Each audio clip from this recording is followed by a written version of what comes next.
Hi everyone, welcome to today's learning. Today we are going to talk about another important regression model, that is ordinary least squares. In this video, we are talking about what is ordinary least square and how to measure and how to understand the result summary. Ordinary least square is widely used linear regression method to estimate the parameters of a linear regression model. In this method, the goal is to find the best fit line that minimizes the sum of the square distances between the actual data points and the predicted values. After collecting the data, we have to specify the linear regression model by choosing the independent variables and the dependent variable. For example, if you want to predict a person's weight based on their height, then weight is the dependent variable and the height is the independent variable. Using the collected data, estimate the parameters of linear regression model by minimizing the sum of the squared errors between the predicted values and the actual values. We have to evaluate the goodness of fit of the model by calculating the R-square value, which is the proportion of the total variation in the dependent variable that is explained by the independent variables. Once the model has been evaluated and deemed satisfactory, it can be used to make predictions for new data points.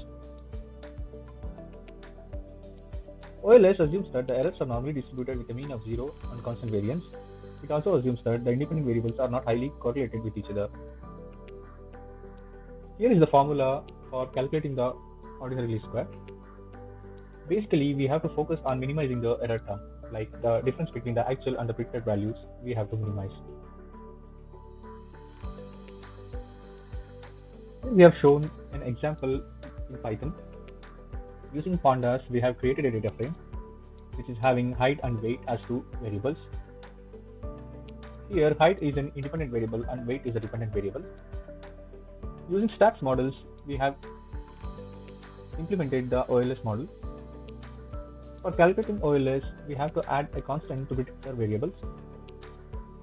After model building, if you see after performing ordinary least square regression analysis, the results are typically presented in an OLS summary, which provides information about the model fit, the estimated coefficients, and statistical significance of the coefficients. Here is a breakdown of what an OLS summary typically includes. Model fit statistics. These statistics are used to assess the overall goodness of fit of the model. The most commonly used statistic is the R-square value, which represents the proportion of variance in the dependent variable that is explained by the independent variables. Other fit statistics may include adjusted R-squared, root mean squared error, and F statistics. The OLS regression model estimates the coefficients of each independent variable in the model. These coefficients represent the change in the dependent variable for a 1 unit change in the independent variable, which holding all other variables constant. The estimated coefficients are accompanied by their standard errors, t-statistics, and p-value. Standard error is a measure of the variability of the estimate of the coefficient. A lower standard error indicates that the estimate is more precise. T-statistic is calculated as the ratio of the estimated coefficient to its standard error. It measures how many standard errors the estimated coefficient is away from 0.